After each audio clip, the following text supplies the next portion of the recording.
All right. Hello and welcome to Women's Entrepreneurship Week. Thank you for joining us. This year, Morning. the Women in Business Club is partnering with amazing women who are entrepreneurs and giving us members the opportunity to connect and interview. My name is Faith Zins, and I'm a senior here at Mankato, and my major is business management. And today I get the privilege to be interviewing Sarah Person, who is the president at Exclusively Diamonds. This amazing woman graduated from Eau Claire in Wisconsin with a bachelor's degree in science and business. Thank you and welcome, Sarah. Thank you, Faith. It's All great to right, be here. awesome. Um, for those don't know, you were just on a trip recently.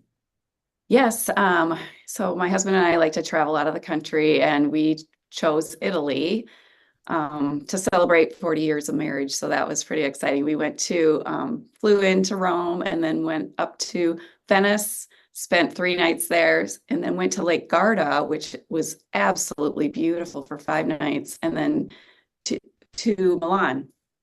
And in between times, we both kind of work. There's a lot of different jewelry stores to go to. I visited a lot of Rolex dealers and Tudor dealers, and he is in the restaurant business and just opened an Italian restaurant, Cavo, in St. Peter. So we were looking for some other ideas and recipes and just things that we could incorporate into our businesses. So we always do that whenever we travel. We try to mix business with pleasure. That's amazing. Wow. And congratulations on your anniversary. That's Thank so you. fun. That sounds like an amazing trip. It was amazing. All right, Sarah, will you please share about you and your company and um sorry, and how you became the president? Sure. Exclusively Diamonds was my mother's idea.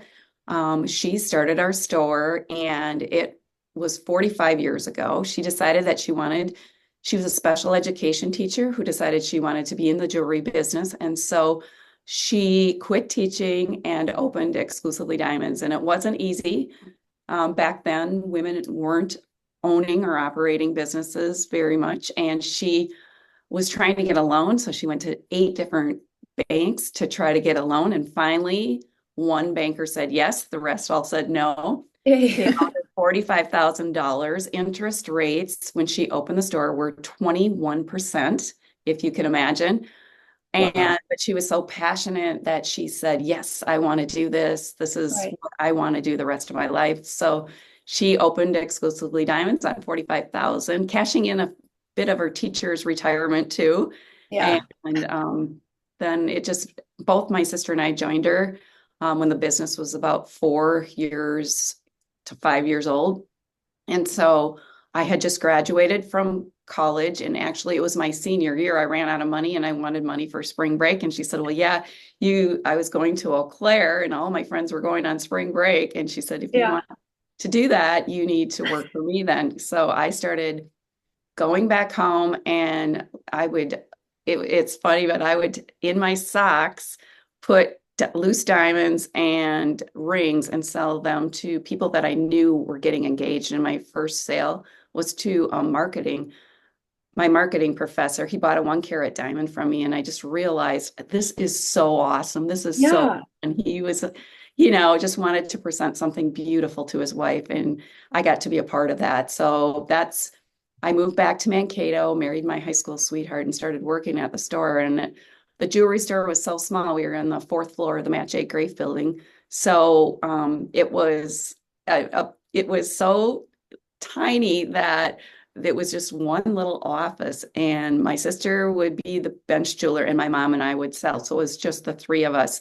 And she couldn't afford me full time, so she hired me half time at minimum wage with my college degree at hand. And I just started loving it and working it, and business grew like 85% that year with the three of us combined. And so then, fast forward, my mom decides to retire, and my sister gets married and moves out of Mankato, and then they sold the store to me. And so I paid my mom for about 10 years. I ended up paying her my last check October 1st of 2008. And we know what happened in 2008 in October, this big stock market crash. Yep. So it was a time of learning. It was a time of growing, and I had to figure stuff out.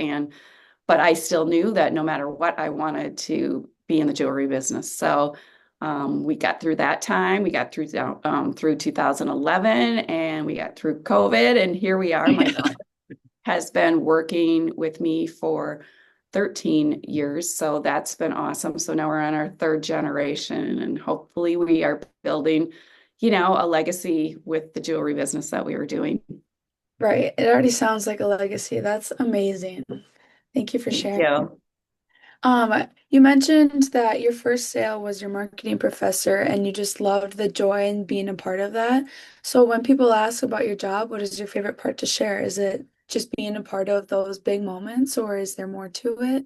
There's something that is incredibly special about being part of people's celebrations and special moments. And they're in love or they're rewarding themselves or they are, making a big commitment, or it's always something that is fun to like say, hey, this is going to symbolize, I just graduated with my master's degree and I'm going to buy this diamond pendant because of that. Or I'm, Right. you know, celebrating 20 years of marriage and I want her to have a beautiful diamond bracelet. And then we get to hear about the stories, and Yeah. you become personally involved with the customer because now you're sharing something extremely important to them in their lives. And I love that. But I think also one of my favorite things to do is to develop people. So our staff is a staff of 20. We love, our business and the people that work for us. I have incredible employees, but I love developing people. I look at each person and figure out how can I maximize the Right. potential of that person. And so I like teaching leadership. I was going to be a teacher before I was going to be in business. And so I thought that's what I was going to be all through my life until I got up into business. And I love that so much. And so I think that is part too. I just love the motivating, inspiring others that work around me. Right. Yeah, no, I would just love being a part of those milestones, those celebrations, no matter what it could be. I think that's awesome. Um, I was just, oh no, I'm blanking. Oh, I'm so sorry. No worries. Uh, Oh, I think it's just awesome that your mom was a teacher and then switched to business and then you were wanting to be a teacher and then switched to business. Because I myself, I came to school and I went into like the elementary education major and Yes. I still love children so very much, but I wanted to be in the more business aspect. And Mhm. if I really want to work with kids in the future, I can just do like a Sunday school or something. Sure. Yeah. Well, there's a lot of ways. Yes, that's good. Yes, I just think it's funny that a lot of us are education and then business. I know. It's good. It's well, and really business is education. You're always learning, you're always either teaching or being taught. It is part of like the growth pattern. And it's like for me, this business, I always can learn something new. There's always some newness, either how to run your business or something new in the industry itself. So it's very fulfilling that way because I'm a learner. And I think Yeah, that is important to always keep learning and keep ideas coming in, mhm, into your world because that's important. right. Yeah. I think that's the beauty of college too, because whether you like learning or not, you get to choose what you learn about for the most part. So you Correct. can put yourself in places where you would want to learn. Yes, you're right. Yeah, Exactly. thank you. With learning, we in our classes we talk about LinkedIn profiles and resumes. Can you give me some feedback on what you look for and what are some big red flags, what are some big green flags with both of those? Yes, and I was more active in LinkedIn when I was doing the hiring. Right now, I'm not doing as much as of the hiring, but that's a great venue for being able to look to see, putting yourself out there saying, "Hey, these are my skill sets.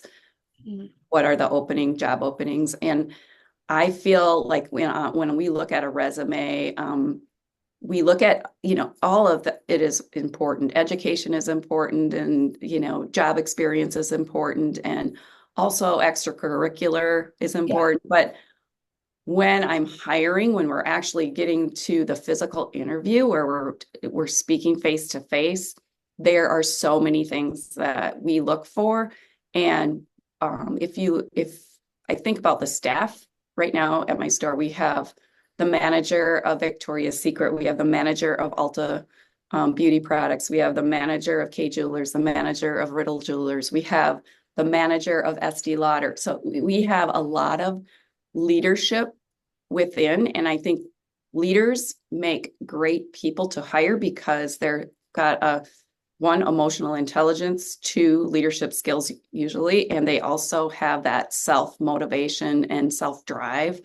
And we really look for that type of person that has a higher level of skill sets like that because we know that we can teach jewelry, we can teach diamonds and colored stones and metals and but we can't teach to have that passion and inner drive and that ability to lead and be successful. And Yep. so those are really important qualities that we look for above and beyond the resume. Hmm. Yeah, in classes, we've talked about the intrinsic and extrinsic motivators and stuff like that. So it's kind of nice to see it actually in the business world and something people look for. Oh, yes. I think it's one of the most important things. I can't teach the inner soul personality or, Right. I need people, who Mhm. love to be around other people. And those are important qualities for our type of business. So it depends on the type of business, but those are the kind of things that we look for too. Hmm. Right. Thank you.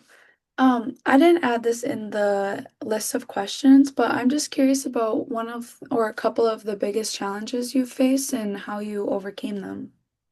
So I think one of the biggest challenges that we have faced in our industry or like throughout the years was the COVID shutdown for retail.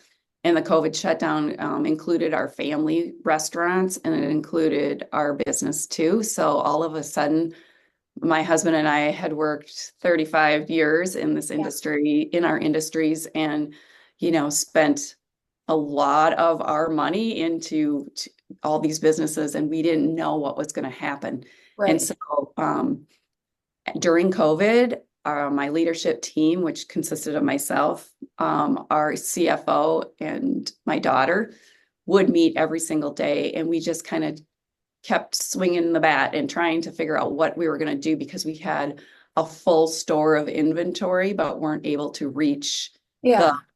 whole, all of our clients. And so Yes.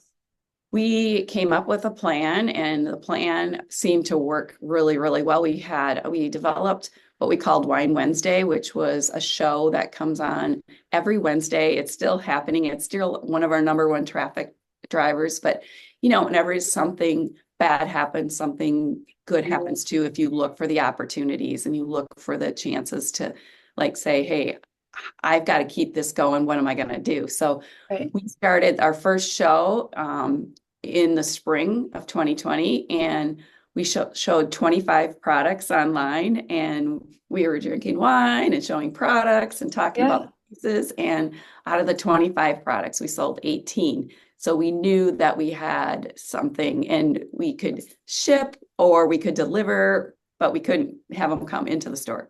Right. And then um, I decided at that point I wasn't going to let anybody go off my team because my team, I had trained so much. I didn't want to lose them. I didn't want to have to retrain. So we had them all come back. And then they just started, when we couldn't open, they started calling customers, not to sell them anything, but just to say, how are you? What's going on? And it's amazing. Still, people are celebrating birthdays and anniversaries and all of that. We just said, well, they go, well, I could really use something, like a pendant or Right. a bracelet. And so we started selling. So it kept our business going during that rough time. We didn't lose staff. And we birthed this idea like Wine Wednesday. It just made us a lot stronger. And all the restaurants all of a sudden started selling online. And, all of that changed too with our family. So everything we had to work extremely hard at, but we made it through the really rough patches. So, Right.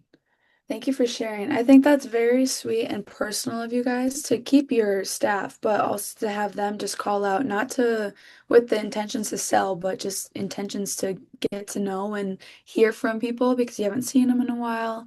I think Right. that's amazing and awesome.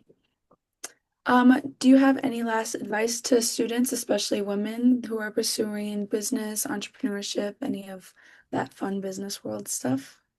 Well, in the business world, I mean, it's like step out if you can and lead, get a support group that people who can help mentor you along the way, people that raise you up, and keep, like, my suggestion for an entrepreneur is to know, like, what is your mission statement and how can you stay true to your mission.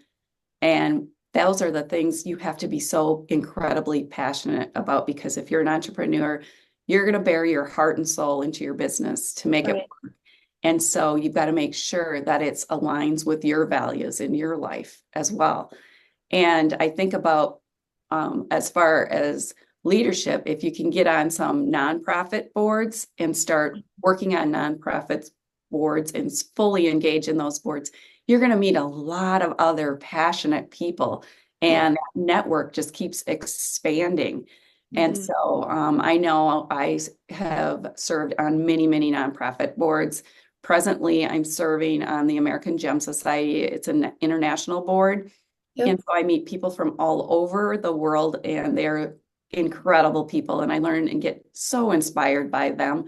Also, I serve on the Federated Insurance Board, where I get to be with incredible leaders too, and business owners. And I feel like those are the things that help you keep magnifying your growth and keep wanting to motivate you and inspire you to do better. And so we're always looking how to, like, raise the next level to the next level. Yeah. Thank you. Yes. And do you have Wine Wednesday tonight? We have Wine Wednesday tonight. We sure do. Awesome. Where can I watch it? So you go on Facebook and it's at 5 o'clock, and you can win prizes and you can see the new jewelry, and it's a real fun, lighthearted show. So there's a Yeah. lot of banter back and forth. There's conversation for the first 15 minutes. You might play a game or do something as people are jumping on the Yeah. call, and then you'll see the jewelry. And so we sell a lot of the sterling online, but we sell the gold after the show that we Mhm. sell in diamond part. That's amazing. Well, I might just have to hop on because I Do have a it. Yeah. club meeting at 6, but if I can at least just check it out because I'm curious. I want to It see it. usually runs till 5:40 or 5:45, so it's like a Okay, 45-minute show. perfect. Well, then I will hopefully see you then. Good. All right. All right. Thank you so much. So good to talk to you, Faith. Thank you so much. Thank you for the wisdom and the kindness. Oh, thank you. Have a Thank you. great day. Yes, you too.